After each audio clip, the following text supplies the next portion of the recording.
पक्ष जो है आपकी सरकार पर जो है हमलावर है और प्रदर्शन भी वो लोग किए हैं और बोले हैं कि इनके सरकार में जो है कानून व्यवस्था नाम का कोई चीज़ नहीं आ गया। इस पर आप क्या कहेंगे? देखिए, ये तो मैं मानता हूँ कि छिटपुट अपराध हो रहे हैं जो नहीं होना चाहिए। मैं इसका समर्थन नहीं करता कि अपराध नहीं हो, लेकिन जिस पार्टी ने विरोध मार्च निकाला, अगर सचमुच राष्ट्रीय जनता दल ये चाहता है कि बिहार में अपराध नहीं हो, तो यहाँ के अपराध का ग्राफ अचानक से एकदम नीचे आ जाएगा। ये अपराध राष्ट्रीय जनता दल की सोची समझी साजिश और रणनीति के तहत होगी।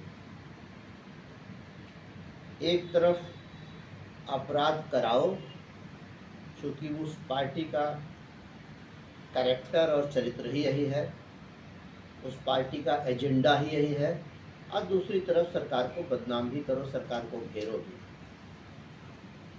इसीलिए मैंने कहा कि अकेले राष्ट्रीय जनता दल और अभी इंडी अलायंस में उनके साथ जो साम्यवादी लोग हैं, जो कम्युनिस्ट पार्टी के लोग हैं, खासकर माले, जिनका सिद्धांत ही है कि बंदूक के माध्यम से हम क्रांति लाएंगे, खून खराबा उनका सिद्धांत है। तो ये दोनों पार्टियां यदि चाह जाएंगी बिहार और बिहार की जनता के हित में कि अपराध नहीं होना है, तो ग्राफ अचानक से गिर जाएगा। क्या आपको कहने का मतलब है कि वही लोग अपराध कर रहे हैं? मैंने तो स्पष्ट कहा कि एक तरफ अपराध कराओ, दूसरी तरफ सरकार को बदनाम करो, सरकार को घेरो। दूसरी बात मैं ये कहना चाहता हूँ कि राष्ट्रीय जनता के शासनकाल में जो अपराध होते थे वो सरकार के द्वारा संरक्षित थे। अपराधियों को सरकार का संरक्षण होता था, पैट्रोनाइज्ड बाय आरजेडी गवर्नमेंट। अभी भी अपराध हो रहे हैं छिटपुट, लेकिन सरकार की तरफ से कोई संरक्षण नहीं है। किसी भी नेता की तरफ से कोई टेलीफोन किसी अपराधी को छोड़ने के लिए नहीं जाता है। उस समय जब अपराध होते थे तो थाना प्रभारी तक को मुख्यमंत्री आवास से फ़ोन होता था कि इनको छोड़ दीजिए, ये मेरा आदमी है। अब ऐसा नहीं होता, लेकिन अपराध हो रहे हैं, इस बात को मैं मानता हूँ, और नहीं होना चाहिए ये भी मैं कहता हूँ। औरंगाबाद जिले में सरकार प्रायोजित योजनाओं की लूट सरकार के अधिकारियों की संरक्षण में हो रहा है और आरटीआई कानून का भी धज्जी उड़ाया जा रहा है। यहाँ तक कि माननीय उच्च न्यायालय के आदेश को इंप्लीमेंट सप्ताह भर में भी नहीं हो पाना, क्या यह गंभीर विषय नहीं है? बिल्कुल गंभीर विषय है। एक तो सरकारी योजनाओं में लूट बंद होना चाहिए, दूसरा कि अगर कार्यपालिका के स्तर से कोई कार्रवाई नहीं हुई, विवश होकर कोई व्यक्ति न्यायालय का शरण लिया, न्यायालय से उचित आदेश पारित हुआ, फिर उसको लागू करना कार्यपालिका की जिम्मेवारी होती है, वो भी नहीं होना और भी शर्मनाक है। अंत में वो आदमी विवश होकर कोर्ट ऑफ कंटेम्प्ट के लिए जाएगा, न्यायालय की मानहानि का मामला बनेगा या बनता है, फिर विवश होकर वो काम करना पड़ेगा। इसलिए प्रशासन को मेरा सुझाव है कि ऐसी नौबत ना आने दें और समय पर उचित कानूनी कार्रवाई करें। जिले में एक सवाल है, साहित्यकार, पत्रकार, बुद्धिजीवी मुझे कुछ भी नहीं करना है, लेकिन आपके सवाल को मैं थोड़ा सा सुधार दूँ कि नाम लिखने को तो कहा गया था, लेकिन धर्म लिखने को, धर्म उजागर करने के लिए नहीं कहा गया। और मैं उत्तर प्रदेश की सरकार के आदेश का समर्थन करता हूँ, उसे सही ठहराता हूँ। माननीय सर्वोच्च न्यायालय ने उसे रोक लगा दिया, उस पर मुझे कुछ नहीं कहना है। न्यायालय का आदेश सबके लिए मान्य होता है, मेरे लिए भी है। नाम लिखने के लिए कहा था, सुरक्षा के दृष्टिकोण से, धर्म का नाम लिखने के लिए नहीं कहा था। और ये आदेश किसी एक धर्म विशेष या खुलकर बताऊं तो मुस्लिमों के लिए नहीं था। कोई हिंदू दुकानदार हैं तो उनके लिए भी आदेश था कि आप भी अपना नाम उजागर करिए। ये भी नहीं था किसी भी व्यक्ति को, किसी भी कांवड़िए को कि आप फलाना दुकान से सामान मत खरीदिए, फलाना दुकान पर चाय मत पीजिए, ऐसा आदेश नहीं था। आदेश केवल यही था कि जो कोई भी दुकानदार है अपनी दुकान के बोर्ड के ऊपर अपना नाम लिखे। सुरक्षा के दृष्टिकोण से भी ये सही होता है। मेलों में, कांवड़िया यात्रा में यात्री ठगे जाते हैं, उनको गलत सामान दे दिया जाता है। फिर जब आप जाएंगे तो वो दुकानदार इनकार कर देता है कि मेरे यहाँ से ये सामान नहीं खरीदा गया। तो ठगी से बचने के लिए सुरक्षा के दृष्टिकोण से उत्तर प्रदेश की सरकार ने एक बहुत सही आदेश किया था, जिसका मैं 100% समर्थन करता हूँ। लेकिन सर्वोच्च न्यायालय ने इस पर रोक लगा दी, तो रोक लगा दी तो फिर लग गया। तीसरा एक आपका निजी, देखिए, नंबर 1 तो मैं इस तरह के सवाल या इस तरह के आरोप का जवाब देकर अपना समय बर्बाद नहीं करना चाहता हूँ, और ना मैंने पहले कभी किया है। जिनके पास कोई काम ही नहीं है, जिनके पास एक ही काम है मेरे ऊपर अनर्गल आरोप लगाना,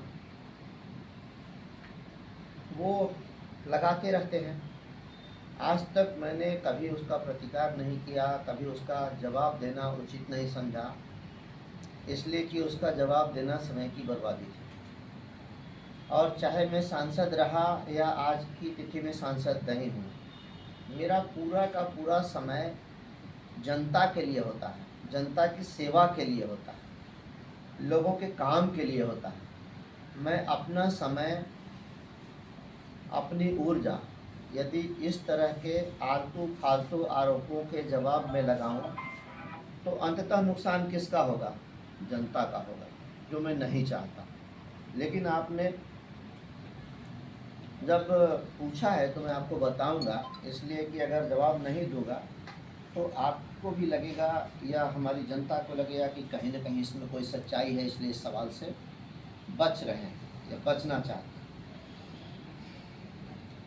नंबर 1, आप जाकर उस पीड़ित परिवार से भी पूछ सकते हैं, बयान ले सकते हैं कि जो लोग भी वहाँ सहानुभूतिवश गए, वो लोग, मैं कोई आरोप नहीं लगा रहा, लेकिन कोरम पूरा किया गया। मैंने लिखित रूप से पुलिस प्रशासन से ये बिंदुवार पूछा कि इस घटना के घटित होने पर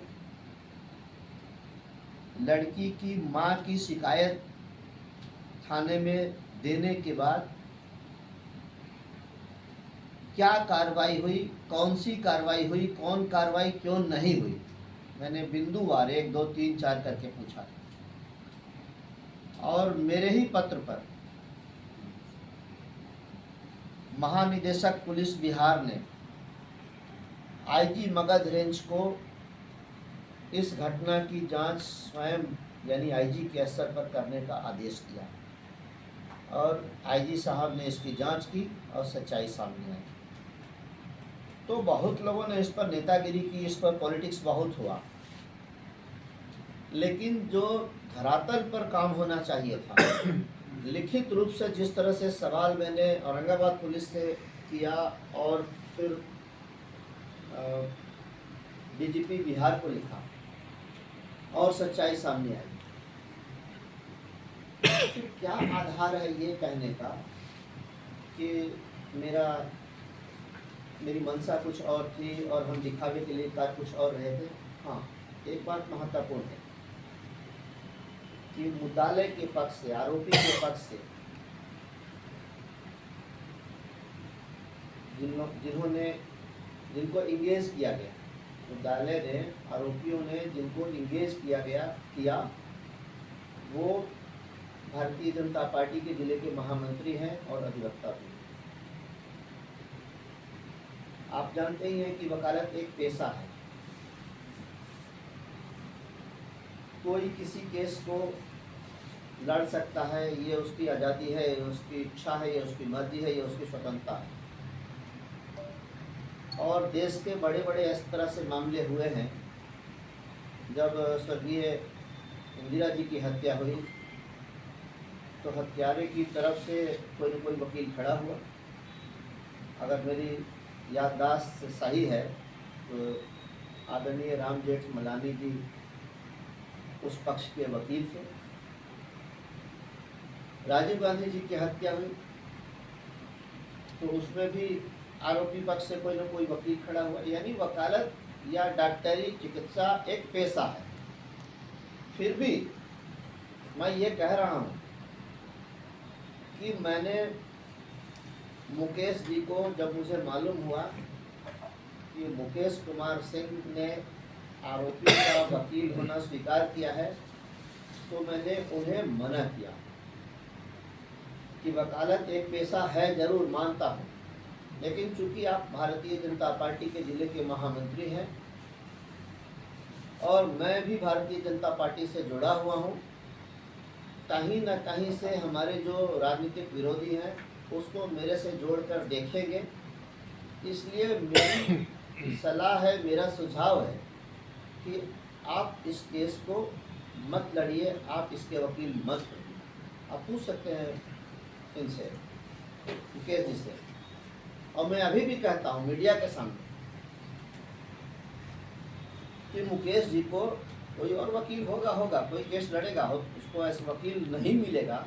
इतना घृणित मामला है, इतना शर्मनाक घटना है, लेकिन ऐसा नहीं है कि आरोपी को कोई वकील नहीं मिलेगा। कोई वकील मिलेगा, कोई केस लड़े, इससे कोई मतलब नहीं है, कोई लेना देना नहीं है। लेकिन कम से कम मुकेश जी को इसकी वकालत नहीं करनी चाहिए। यह आज ऑन कैमरा, कैमरे के सामने बहुत मजबूती से इस बात को कह रहा हूँ। और सांच को आँच नहीं होता। जब मेरा हृदय साफ है, मेरे हृदय में कहीं कोई क्लेश नहीं है, बोलना कुछ करना कुछ नहीं है, जो बोल रहा हूँ वही करता हूँ, तो फिर मैं इस आरोप से विचलित भी नहीं हूँ। हाँ, ये बात अलग है कि आरोप लगाने वाले जो भी व्यक्ति हो, जरा अपनी जुबान में भी झांक कर देखना चाहिए। एक सवाल जो मेरा है, आलतू फालतू ही बकना है, कोई काम ही नहीं है। पहली बार मैं आप लोगों के इस प्रश्न का उत्तर दे रहा हूँ, अन्यथा कई बार, बहुत बार लोग कैमरे के सामने आए और उसको क्या कहते हैं, लाइव आना। बहुत बार लोग लाइव आए, आज तक सुशील सिंह ने कोई उत्तर नहीं दिया, कोई जवाब नहीं दिया। लेकिन ये मामला एक बेटी के साथ घृणित अपराध से संबंधित है और उसका वकील होने की जो बात सामने आई कि जो उसके वकील हैं आरोपी के, वो मेरे करीबी हैं, इसलिए मैंने इसका उत्तर देना मुनासिब समझा कि अगर इस सवाल से भागूंगा तो लोगों को लगेगा कि सही में कहीं ना कोई बात है, दाल में काला जरूर है, इसलिए सवाल से भाग गए। मैं सवाल से भाग नहीं रहा हूँ, मैं पूरी मजबूती से कह रहा हूँ कि मैं इस तरह के किसी भी मामले में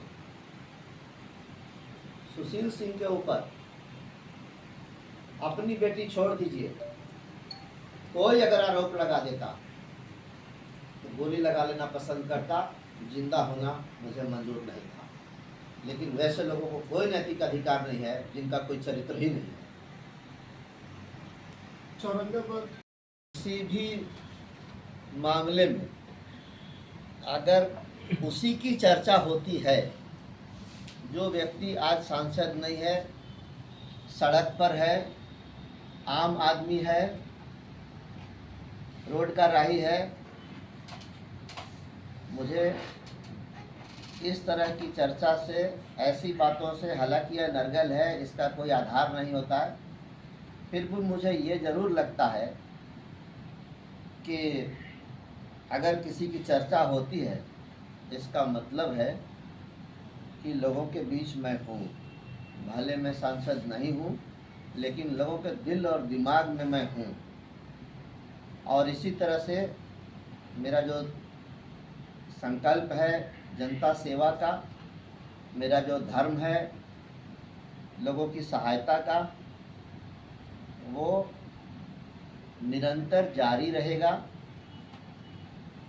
पद पर रहना न रहना ये कोई मायने नहीं रखता।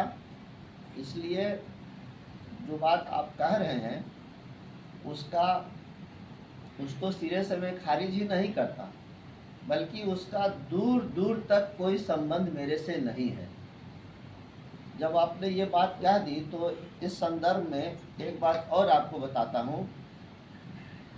अभी चुनाव में विपक्ष के लोगों ने एक बहुत सुनियोजित तरीके से प्रचार किया कि संविधान खतरे में है, आरक्षण खत्म हो जाएगा, मोदी जी तीसरी बार प्रधानमंत्री बन गए तो देश में चुनाव ही नहीं होगा, लोकतंत्र समाप्त कर दिया जाएगा। इस तरह के निराधार अनर्गल आरोप हमारी पार्टी, हमारी सरकार, हमारे कोई और जो माँ बाप का इकलौता संतान था, तो ये घटना बहुत ही दर्दनाक है, मार्मिक है। लेकिन जो बात सामने आई है, सुनने को जो मिला कि जब जमीन का विवाद था और दो पक्षों में तनाव था, सरकारी नापी होने वाली थी, और इस आशंका को, इस संभावना को देखते हुए ही वहाँ पुलिस गई। पुलिस को पता चल गया कि यहाँ तनाव है और कुछ भी अप्रिय घटना घट सकती है, लेकिन पुलिस वहाँ से भाग खड़ी होती है। टेंशन होने के बाद पुलिस वहाँ से भाग खड़ी होती है और ये घटना घट जाती है। होना ये चाहिए था कि पुलिस वहीं रहती, मामले को किसी तरह से नियंत्रित करती या नियंत्रित करने का प्रयास करती, और वहाँ रहते रहते ही अतिरिक्त बल बुलाती, मोबाइल से थाना को फ़ोन करती कि और पुलिस बल की यहाँ आवश्यकता है, और पुलिस बल वहाँ आता तो ये घटना नहीं घटी। लेकिन पुलिस वहाँ से भाग खड़ी हुई। मैंने सुना है कि पुलिस ने कहा कि अंचल अधिकारी यानी सर्किल ऑफिसर आएंगे तब मैं आऊँगा। पुलिस वहाँ से हट जाती है और वहाँ हत्या हो जाती है। तो ये पुलिस का फेलियर है, पूरी तरह से पुलिस का फेलियर है। और यहाँ ही नहीं, देव थाने में अभी 2-4 दिन पहले एक और घटना घटी। आरोप तो ये है कि आरोपी के तरफ से पुलिस पैसा ले लेती है, स्कूल में हंगामा होता है, स्कूल में तोड़फोड़ किया जाता है, उसका मुकदमा नहीं होता, बल्कि जब मोटरसाइकिल में तोड़फोड़ होती है तो उस पर मुकदमा होता। यानी पैसा लेकर मामले को कमज़ोर करना, मामले को हल्का करना। और आए दिन देव थाना प्रभारी की बहुत शिकायत है, पैसा लेना छोड़ना डेली रूटीन है उनका। मैंने पुलिस अधीक्षक औरंगाबाद को आज से कई दिन पहले ये कहा भी है कि आप अपने स्तर से इसकी इंक्वायरी कर लीजिए कि देव का जो थाना प्रभारी है वो किस तरह से लोगों को प्रताड़ित कर रहा है, तंग कर रहा है, पकड़ता है, पैसा लेता है, छोड़ता है, पकड़ता है, पैसा लेता है, छोड़ता है। ये उसका डेली का प्रैक्टिस है। मैंने आज से कई दिन पहले, ये तो घटना आज हुई जो बहुत ही दुखद है, और ये भी पुलिस पुलिस की अक्षमता, पुलिस का फेलियर, पुलिस के निकम्मेपन का एक उदाहरण है कि एक नौजवान जो अपने माँ बाप का इकलौता संतान था, उसकी जान चली गई। बड़ी घटना जो घटी थी पुल धंसने की, वो आगवानी का पुल जब धंसा था, उस समय तेजस्वी यादव जी सरकार में ही नहीं थे, बल्कि पथ निर्माण विभाग के मंत्री भी वही थे। उस समय का उनका कोई बयान आप निकालिए जरा कि पुल धंसने की घटना की उन्होंने निंदा की हो। मात्र एक इंजीनियर बलि का बकरा बना, जिसको कि उस समय निलंबित किया गया। जब वो मंत्री थे, हजारों करोड़ रुपए से निर्मित होने वाला पुल, अगवानी पुल गिरा, तब तेजस्वी जी की जुबान बंद थी।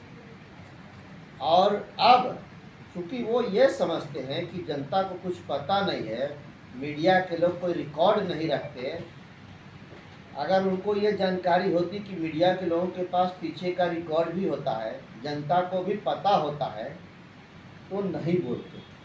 लेकिन उनको लग रहा है कि इन लोगों को तो कुछ याद नहीं रहता। इस 17 पुल जो गिरे हैं, सबके बनने का जरा समय देख लीजिए। सब राजद के कार्यकाल में बना है। क्वालिटी से कॉम्प्रोमाइज़ किया गया, गुणवत्ता से समझौता किया गया और पुल गिर रहा है। इसके लिए आरजेडी और आरजेडी की सरकार जिम्मेवार है। आक्रोश रैली के दिन